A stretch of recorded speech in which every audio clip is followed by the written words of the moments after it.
محمد وعلى محمد.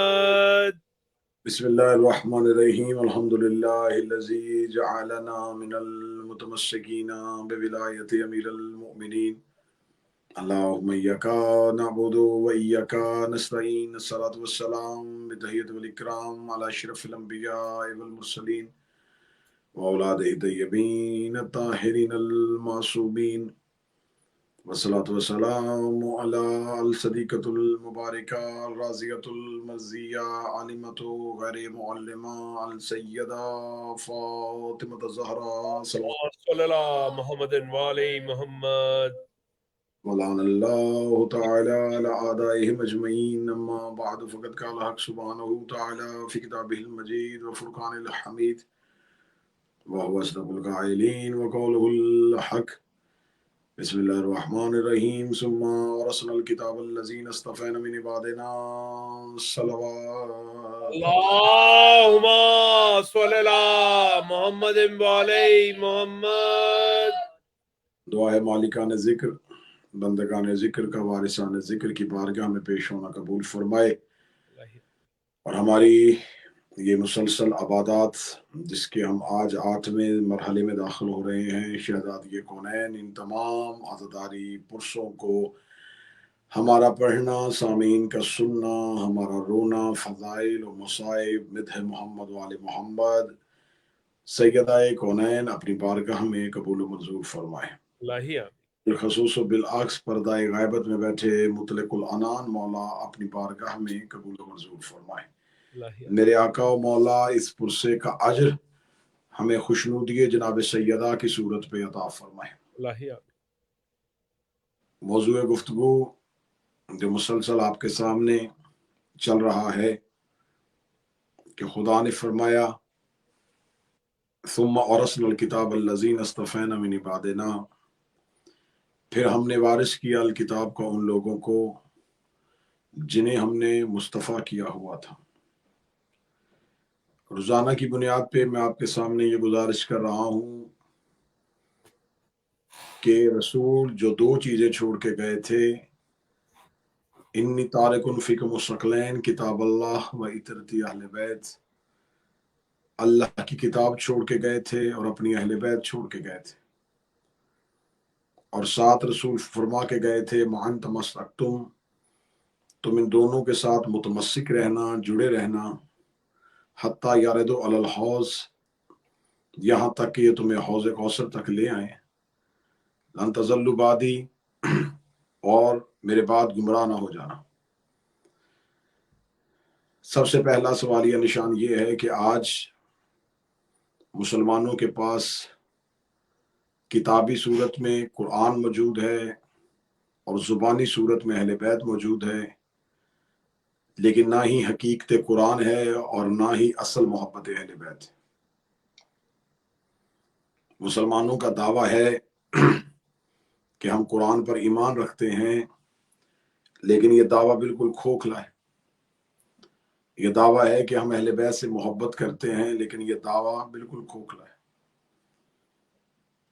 329 ہجری اس کے بعد سے لے کے آج تک شیعت کو مختلف قسم کے سرکاری ہتھ کنڈوں کے ساتھ دنیاوی درہم و دینار ڈالر اور ریال کے ساتھ اس انداز میں بار بار بدلا گیا کہ اب زیادہ تر درباری مذہب رہ گیا مولا والا مذہب نہیں رہا ہمارے آقا اور ہمارے مولا کا ہم سے مسلسل عدم تعلق رکھنا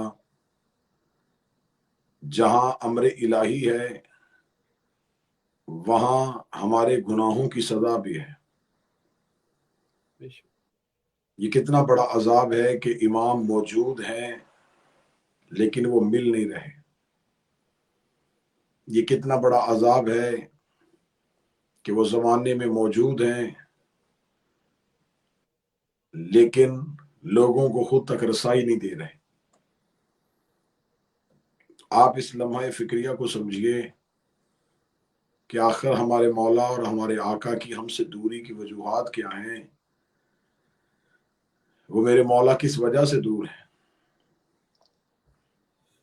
اس لیے کہ وہ مومنین کے لیے ہیں، گمراہوں کے لیے نہیں۔ اور رسول نے فرمایا تھا کہ دو چیزوں کو تھامے رکھنا، ایک اللہ کا قرآن اور ایک میری اہل بیت۔ بے شک کل میں نے آپ کے سامنے ظلم پڑھ دیا، قرآن کے ساتھ کیا ظلم ہوا، قرآن کو کس انداز سے تحریف کیا گیا، قرآن کے اندر کیا کیا چیزیں آئیں۔ یقیناً خداوند متعال نے ارشاد فرمایا ہے کہ ہم نے ہی اسی قرآن کو نازل کیا اور ہم ہی اس کی حفاظت کریں گے۔ لیکن آج بسط شکر کہ آج اس قرآن کے ترجمے اور تفاسیر تو بہت سی ہیں، لیکن اس قرآن کا مرکزی متن اور اس قرآن کے الفاظ جو ہیں وہ سب کے ہاں ایک جیسے ہیں۔ ترجمے اپنے ہیں، تفسیریں اپنی ہیں، قرآن کے معنی تبدیل کیے گئے، لیکن الفاظ میں جہاں ہے تو یہاں میں کچھ کتابوں کے حوالے آن لائن آپ کو نوٹ کروا دیتا ہوں۔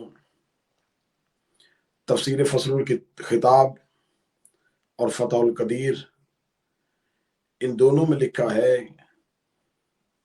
کہ ابو داؤد سے اس روایت کو لیا گیا ہے۔ ابو داؤد کہتے ہیں کہ ہم دور رسول میں جب سورہ کوثر کو پڑھتے تھے تو ہم پڑھتے تھے انا اعطیناک محمد الکوثر، بے شک اللہ نے محمد پہ کوثر کو عطا کیا، فصل لربک وانحر، ان شانئک عمرو ابن العاص هو الابتر۔ تو ابو داؤد کہتا ہے تفسیر فصل الخطاب اور فتح القدیر دو کتابوں کے حوالے دیے۔ پہلی کتاب کا پیج نمبر 349 کہ جب ہم دور رسول میں پڑھتے تھے تو اس آیت میں عمرو بن عاص کا نام لیتے تھے، اور کل میں نے بتایا کہ قرآن کی جمع کرنے والی کمیٹی میں اسی کا ایک بھائی تھا، تو یہ کیسے ہو سکتا تھا کہ بھائی اپنے بھائی کا نام رہنے دیتا۔ شجرہ طوبہ مذہب جعفریہ کی کتاب ہے، تفسیر ابو حمزہ سمالی مذہب جعفریہ کی ابتدا کی تفاسیر میں سے ایک تفسیر ہے، بہار الانوار ہے، ابقات الانوار ہے۔ اس کے علاوہ 9 سے 10 کتابوں کے حوالے بما پیج میرے پاس محفوظ کہ جناب ابن مسعود کہتے ہیں کہ ہم دور رسالت میں جب آیا بلغ کو پڑھتے تھے تو اس میں یا رسول بلغ ما انزل علیکا، یہاں پر اس آیت کے اندر لفظ علی موجود تھا۔ اب یہ کس نے کہا؟ میں نے 5 یا 6 کتابوں کے حوالے دے دیے، تفسیر ابو حمزہ سمالی، شجرہ طوبہ، ابقات الانوار، بہار الانوار علامہ مجلسی کی، کہ ابو داؤد کی ابن مسعود کی روایت ہے کہ ہم دور رسالت میں اس آیہ بلغ میں امیر المومنین کا اسم مبارک لیتے تھے۔ پھر تفسیر ثعلبی کا حوالہ ہے میرے پاس، تفسیر ثعلبی میں لکھا ہوا ہے کہ ایک روایت یہ بھی آئی ہے کہ دور رسالت میں ان اللہ اصطفى آدم و نوح و آل ابراہیم و آل عمران کے ساتھ آل محمد کا نام لیا جاتا تھا۔ تو یہ تمام کی تمام روایات کتابوں میں موجود ہیں۔ جب پہلی خلافت کا دور آیا تو بیعت ہوئے، 1 یا 2 یا 3 دن گزرے تھے، امیر المومنین علی بن ابی طالب علیہ السلام اونٹ پہ زرد رنگ کے کپڑے میں قرآن کے تمام نسخوں کو ترتیب کے ساتھ لا کے دربار خلافت میں آ کے امیر المومنین نے کہا کہ میں خلافت میں جنگ نہیں کر رہا، خلافت کے لیے لڑائی نہیں کر رہا، لیکن اگر خلافت کے مسند پہ بیٹھ گئے ہو تو اب بحیثیت امام میری منشا ہے کہ یہ قرآن میں نے رسول کی زندگی میں بالکل ترتیب کے ساتھ مرتب کر دیا ہے، جیسے نازل ہوا تھا اسی ترتیب کے ساتھ۔ اس قرآن کے نسخے لکھوا کے اسی قرآن کو لوگوں تک پہنچاؤ. لیکن بدقسمتی یہ مسلمان کے امیر المومنین کو یہ کتابوں کے لفظ ہیں، یہ کہہ کے واپس بھیج دیا گیا کہ اے علی، ہمیں آپ کے اس قرآن کی ضرورت نہیں ہے. اور جاتے ہوئے امیر المومنین نے فرمایا کہ پھر اس قرآن کی تمہیں کبھی بھی نظر نہیں آئے گا جب تک میرے آخری بیٹے کا ظہور نہیں ہو جاتا. بے شک. اب وہ قرآن کے نسخے جو ترتیب کے لحاظ سے تھے، جو بالکل ایک ایک لفظ کی آیت کے سیکوینس کے لحاظ سے تھے، وہ مولا امیر المومنین کے پاس تھے. پہلی خلافت کے دور میں بھی وہ قرآن نافذ نہیں کیا گیا، دوسری خلافت کے دور میں بھی وہی سرکاری قرآن، وہی سرکاری ڈیٹا جو سرکاری اثر رسوخ کر کے استعمال کر کے لیا گیا تھا، اسی کو ریکارڈ میں لا کے اسی کو قرآن کا حصہ بنایا گیا. اب سننے والے ہر ذی شعور کے ذہن میں فطرتاً یہ سوال آئے گا کہ وہ قرآن امیر المومنین اپنے دور میں کیوں نہیں لے کے آئے. تو آپ کو حضرت امیر المومنین کے دور کے متعلق جتنے سوال آپ کے ذہن میں آتے ہیں کہ فدق کیوں نہیں لیا، قرآن وہی نافذ کیوں نہیں کیا، ان تمام سوالات کا جواب ڈھونڈنے سے پہلے آپ مولا علی کے دور میں آئے. آپ تاریخ سے وہ دور پڑھیں کہ مولا امیر المومنین کو جب خلافت ملی تو وہ دور تھا کیسا. مولا امیر المومنین کو خلافت ملتی گئی، مولا امیر المومنین ابھی تخت حکومت میں آئے ہیں تو قتل عثمان کا الزام آ گیا. قتل عثمان کے الزام میں مدینے میں بغاوت ہو گئی، بصرہ میں فوجوں کا آمنے سامنے ہو گیا. امیر المومنین کو وہاں پر ایک جنگ کرنی پڑی جسے جنگ جمل کہتے ہیں. جنگ جمل سے واپس پلٹ کے ابھی مسلمان اپنی اصلی حالت میں نہیں آئے تھے، یا صفین آ گئی.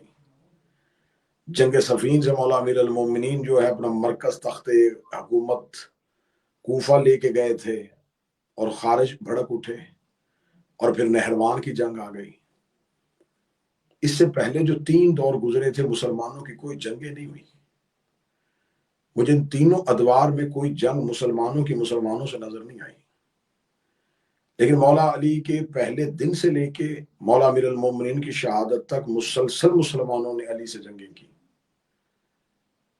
مسلسل امیر المومنین سے جنگ ہوتی رہی. آپ ہم سے سوال کرتے ہیں تو مجھے پہلے بتائیں کہ 3 خلافتوں میں علی کا تلوار نہ اٹھانا اور علی کے دور خلافت میں مختلف طبقوں کا تلوار اٹھانا یہ کس بات کی نشاندہی کر رہا ہے؟ اسلام کے ساتھ مخلص کون تھا اور اسلام کا مخالف کون تھا؟ دور علی جو تھا بڑا تابناک دور نہیں، بڑا خطرناک اور اندھوناک دور تھا. اب جو سوال یہ ہے کہ قرآن بورڈ کیوں نہیں لایا گیا؟ اگر امیر المومنین یہ جواب سنیے گا اور اس جواب کو اتنا محفوظ کر لیجئے گا کہ پھر قیامت تک کے لیے جواب آپ کے ذہن میں کوئی سوال اٹھنے نہیں دے گا. اگر حضرت امیر المومنین اپنے دور میں وہ قرآن جو مولا امیر المومنین کے پاس ترتیب کے لحاظ سے تھا اس سے نافذ کر دیتے تو مولا علی کے بعد ہر دور میں قرآن تبدیل کیا جاتا. مولا امیر المومنین کے بعد اگلا دور آتا، وہ قرآن تبدیل کر کے نیا لے کے آتے. پھر اس کے بعد اگلا دور آتا، اموی اپنا قرآن لاتے، عباسی اپنا قرآن لے کے آتے. تو آج 1445 ہجری تک پہنچتے پہنچتے مسلمانوں کے پاس کم از کم 100 قرآن ہوتے. اور جب اس کی بات بحث شروع ہوتی کہ یہ کام کیوں ہوا تھا تو سب سے پہلا الزام مورخ علی کے سر دیتا کہ یہ کام سب سے پہلے امیر المومنین نے کیا تھا. نہ علی 3 خلافتوں کے بعد قرآن لے کے آتے اور نہ ہر دور میں قرآن بدلتا. تو یہ آج جو مسلمانوں کے گھروں میں قرآن ایک ہے، یہ علی کی حکمت کا صدقہ ہے. بے شک. آج آپ کے پاس جو ایک قرآن ہے کہ آپ امام پہ مختلف ہو گئے، آپ نے نظریات مختلف کر لیے، آپ نے نمازیں مختلف کر لی، آپ نے روزے مختلف کر لیے. آپ کا اگر قرآن ایک ہے تو یہ علی کا صدقہ ہے. بے شک قبلہ، بے شک. تو اب قرآن میں ہم یہ نہیں کہتے معاذ اللہ، کبھی بھی میں نے یہ نہیں کہا کہ ہم اس قرآن کو تسلیم نہیں کرتے. ہم اس قرآن کو اللہ کی کتاب تمام مسلمانوں کی طرح مانتے ہیں. لیکن جو میرا موقف ہے وہ تمام مسلمانوں کا موقف ہے کہ قرآن جو ہے وہ نزولی اعتبار سے نہیں ہے. قرآن کی وہ ترتیب وہ نہیں ہے جس طریقے سے قرآن آیا تھا. تو لہٰذا مولا امیر المومنین کے دور سے اب ایک الزام ہم پہ یہ لگایا جاتا ہے کہ شاید شیعہ تحریف قرآن کے قائل ہیں، اور یہ بھی کہتے ہیں کہ ان کا قرآن جو ہے وہ معاذ اللہ 40 سپاروں والا ہے، یہ 30 پاروں والے قرآن کو نہیں مانتے. تو اس کا جواب میں دوں گا کہ پہلے آپ یہ بتائیں کہ قرآن کے پارے بنے کس دور میں تھے. جیو کے بلا جیو ماشاء اللہ. قرآن پارا کس دور میں ہوا تھا؟ قرآن میں عراب کس دور میں لگے تھے؟ اب میں حوالہ دے دیتا ہوں، اگر میرے اہل سنت بھائی جو ہیں وہ ہماری مجالس اور ہماری سیشنز کو، ہماری اس گفتگو کو سن رہے ہیں، تو ان کے لیے میں حوالہ دے دیتا ہوں کہ آپ جائیے گا راغب اصفہانی کی محاضرات اٹھائیے گا، آپ ابن کثیر کو پڑھیے گا، آپ فخر الدین رازی کو پڑھیے گا، اہل سنت کی الدقائق الکبریٰ تک کی 8 سے 10 کتابوں کے حوالے ہم دکھانے کے لیے تیار ہے، جس میں لکھا ہے کہ نبی کی بیوی حضرت عائشہ نے کہا کہ میرے پاس آیہ رجم اور صنعت الکبیر کی آیات تھیں جن میں اللہ نے رجم کا حکم دیا ہوا تھا. وہ آیات میں نے اپنے گھر میں تکیے کے نیچے رکھی ہوئی تھیں، اور میں رسول کی تیمارداری کر رہی تھی اور ایک بکری آ گئی اور وہ آیتیں کھا گئی. یہ ہماری کتاب میں روایت نہیں لکھی، یہ آپ کی کتابوں میں لکھی ہے. تو الزام ہم پہ لگانے سے پہلے آپ اپنی کتابیں پڑھیے گا کہ کس کا قرآن بکری کھا گئی تھی. اب صاحبان عقل و فہم، کیا یہ ساری چیزیں جس سے ہم آج دو چار ہیں کہ آج ہمارے پاس اصل دین ہی نہیں ہے، خالص دین ہی نہیں ہے. سرکار وارث کے ظہور کے لیے ایک ہے کہ جب میرے مالک آئیں گے تو دین بالکل بدل چکا ہوگا، بالکل بدل چکا ہوگا، اتنا بدل چکا ہوگا کہ دین اپنی اصلی حالت میں ہوگا ہی نہیں. هو الذی ارسل رسله بالهدى والدین الحق لیظہرہ علی الدین کلہ. پھر وہ اس دین کو ہر دین پہ غالب کرے گا.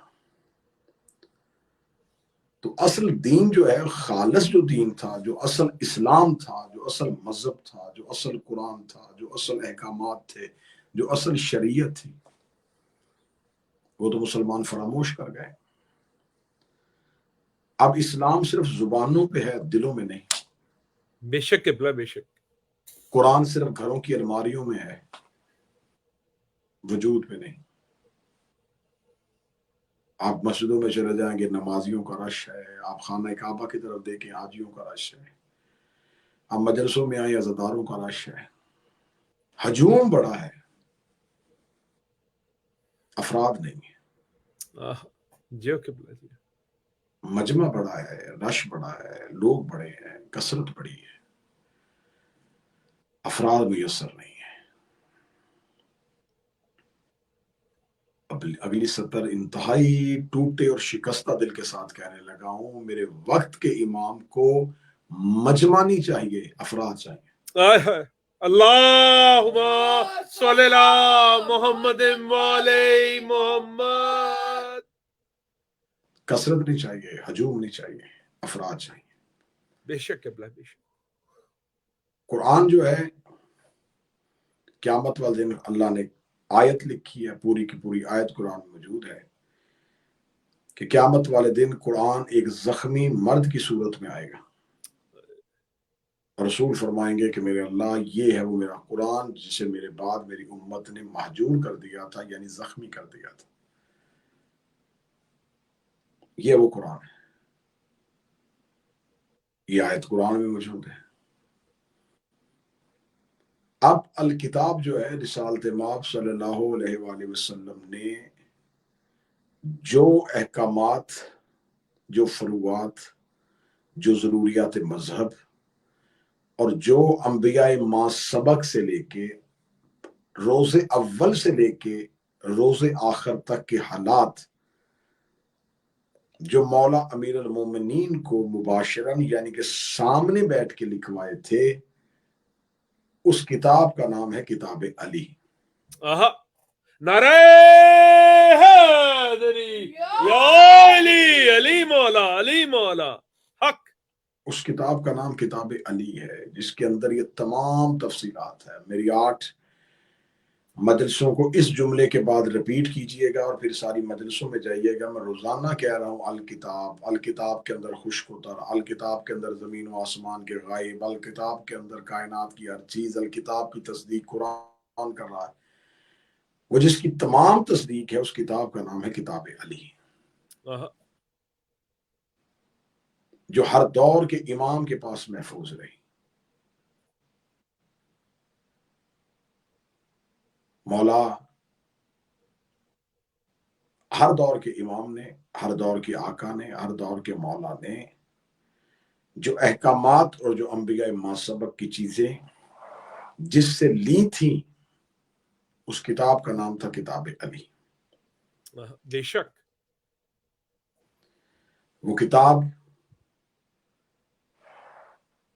بالکل لکھی ہوئی رسول پر نازل ہوئی تھی۔ بے شک قرآن قلب پہ آیا تھا اور رسول نے لوگوں کو زبان سے سنایا تھا۔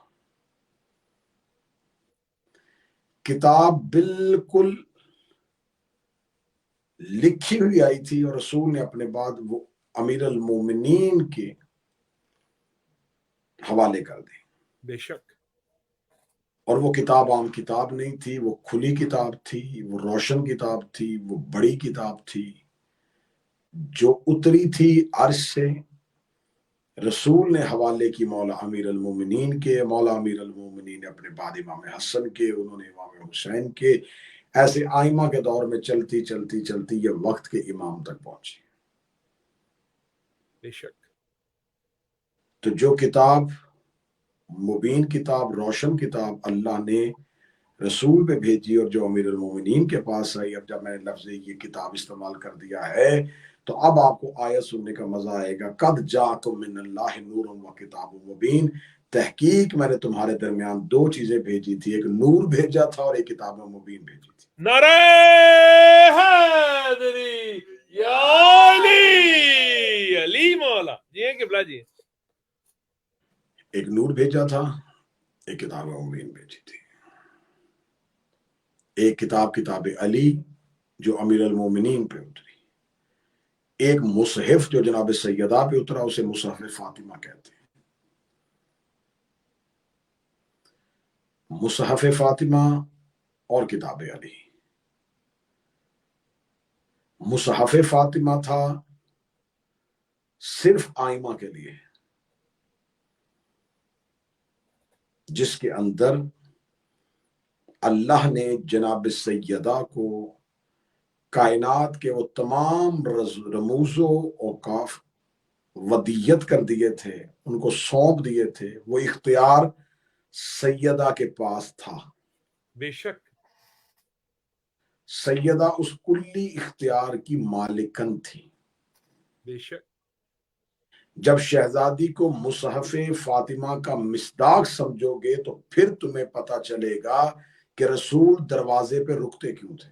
اللہم صلی اللہ محمد علی محمد۔ جب مصحف فاطمہ کا پتہ چلے گا تو پھر تمہیں یقین آئے گا کہ رسالت ماں صلی اللہ علیہ وآلہ وسلم شہزادی کی آتے ہی اٹھ کے کھڑے کیوں ہو جاتے تھے۔ اگلی سطر کہوں گا تو آپ کے دل سے اگر دعا نکلے تو میرے لیے خوش قسمتی ہوگی۔ یہ مصحف فاطمہ کا اثر تھا کہ رسول بیٹی کو ام ابیہا کہتے تھے۔ اللہم صلی اللہ محمد علی محمد جی قبلہ جی ماشاءاللہ۔ مصحف فاطمہ تھا جو شہزادی بضعۃ منی تھی۔ چلے بہترین جملہ دے دیتے ہیں، یہ مصحف فاطمہ تھا جس کی وجہ سے اللہ نے رسول کا تعارف زہرا کی وجہ سے کروایا تھا۔ اللہم صلی اللہ محمد والے محمد. جی قبلہ جی ماشاء اللہ سبحان اللہ. مصحف فاطمہ میں مصحف فاطمہ میں کیا تھا، مصحف فاطمہ کیا ہوتا ہے، اور کتاب علی. انشاءاللہ کل کی اختتامی مجلس پہ ہم اس ٹاپک کو کلوز کر دیں گے. مصحف فاطمہ اور کتاب علی پہ کل تفصیلی بات کر لیں گے. بس اتنا بتاؤں کہ مصحف فاطمہ وہ اللہ کا بھیجا ہوا صحیفہ ہے جو جناب سیدہ پہ اترا. شہزادی کے پاس وہ مصحف موجود تھا. مصحف فاطمہ کی وجہ سے حسین راہب کو بیٹے دے رہا تھا اور حسن لوہے محفوظ پڑھ رہا تھا. سبحان اللہ. جناب سیدہ صلوات اللہ علیہا مصحف فاطمہ کی مصداق تھی. ایک ازری نامی مولا کا شیعہ تھا، تو وہ مولا کے ایک دشمن قصاب کی دکان پہ جا کے سیدہ کے دشمنوں پہ تبرہ کرتا تھا، اور وہ روزانہ جا کے اس قصاب کی دکان پہ جا کے کہتا سیدہ کے دشمنوں پہ لعنت، سیدہ کے دشمنوں پہ لعنت. ایک دن اس قصاب نے آ کے حاکم سے شکایت لگائی کہ سرکاری مسلک اور سرکاری فرقہ ہمارا ہے اور یہ جناب سیدہ کے دشمنوں پہ لعنت بھیجتے. حاکم نے اگلے دن 2 سپاہی بھیجے. 2 سپاہی وہ جا کے اس قصاب کی دکان پہ چھپ کے بیٹھ گئے. رات کو ازری کو خواب میں سیدہ کی آواز آئی کہ کل تبرہ بدل لے، جی قبلہ، کل جملہ تبدیل کر دینا. شہزادی نے کہا کہ کل وہ نہ کہنا جو کئی دنوں سے کہہ رہا ہے. یہاں تک میں نے جملہ تاریخ میں پڑھا، جب میں واقعہ پڑھ رہا تھا تو یہاں تک تو میں نے پڑھا کہ شہزادی نے کہا ازری کل وہ نہ کہنا جو کہہ رہا تھا. اگلی سطر مجھے خود معرفت سے حاصل ہو گئی. اس کا مطلب ہے کہ 3 دن وہ تبرہ کر رہا تھا اور زہرا سن رہی تھی. دشمنان اہل بیت پر لعنت بے شمار، دشمنان زہرا پر لعنت بے، جو نہ کرے اس پر بھی لعنت بے شمار. ضربے میں ہے کہ وہ تبرہ کر رہا تھا اور سیدہ سن رہی تھی. سیدہ نے کہا لفظ تبدیل کر. شہزادی کیا کہوں؟ آواز آئی تیرے باپ نے اس کے باپ سے 4000 درہم لینے، اس کا مطالبہ کر. شہزادی مجھے تو نہیں پتا میرے باپ نے اس کے باپ سے 4000 لینے. شہزادی نے کہا اپنے باپ کا فلاں صندوق کھول، اس میں سے اس کے کاغذات نکال، اس میں وہ تحریر موجود ہے جو اس کے باپ نے تیرے باپ کے نام لکھی تھی. جب اس نے جا کے دیکھا تو بالکل اس کے باپ نے 4000 درہم لینے تھے. اگلے دن وہ دکان پہ گیا، سپاہی انتظار کر رہے تھے، چھپے ہوئے بیٹھے تھے. قصاب بڑا خوش تھا، آج علی کا شیعہ گرفتار ہو جائے گا، آج اس کو حکومت سزا دے دے گی. جو ہی وہ دکان میں آیا تو اس نے بے چینی سے کہا ہاں کیا کہنا چاہتا ہے؟ ازری نے جاتے ہی کہا کیا کہنا ہے، میرے باپ کے 4000 درہم واپس کر. دیکھ کے کہنے لگا کون سے 4000 درہم؟ اس کا جو تیرے باپ نے میرے باپ سے لیے تھے، یہ دیکھ اس کی تحریر. اس نے کہا ہاں یہ حساب بعد میں کرتے ہیں کہ لیے تھے کہ نہیں لیے تھے، کب لیے تھے، کیوں لیے تھے. وہ بات کیوں نہیں کرتا جو روزانہ کرتا؟ اس نے کہا کون سی بات؟ 3 دن ہو گئے مجھے مطالبہ کر رہا ہوں، کیوں نہیں دے رہا میرے باپ کے 4000 درہم؟ بحث تو تکرار تک پہنچی. جب ہاتھ گریبان تک پہنچے تو سپاہی پیچھے سے نکل آئے اور اس نے قصاب کو گرفتار کر لیا. گرفتار کر کے دربار میں جا کے حاکم سے کہنے لگے جھوٹ بکتا ہے، شہر کے حالات خراب کرنا چاہتا ہے، دینے اس نے اس کے باپ کے پیسے تھے، قرضہ واپس کرنے کی بجائے اس پہ تہمت لگا رہا تھا. حاکم نے کہا اس کی دکان سے 4000 درہم لے کے اس ازری کو دیے جائیں اور اس کو 7 دن کے لیے جیل میں بند کر دیا جائے. کوڑے بھی مارے جائیں، تازیانے بھی مارے جائیں، سزا بھی مل گئی، 4000 درہم بھی دینے پڑ گئے، 7 دن دکان بھی بند رہی، 7 دن جیل کی ہوا بھی کھانی پڑی. 8ویں دن جا آ کے دکان کا دروازہ کھولا، بیٹھا ہی تھا یہ ازری آیا اور ازری آ کے اس کے سامنے کھڑا ہو کے کہتا زہرا کے دشمنوں پہ لعنت، زہرا کے دشمنوں پر لعنت بے شمار، جو نہ کرے اس پر بھی لعنت بے شمار. زہرا کے دشمنوں پہ لعنت. تو ازری کے کہتے ہی قصاب کی آواز آئی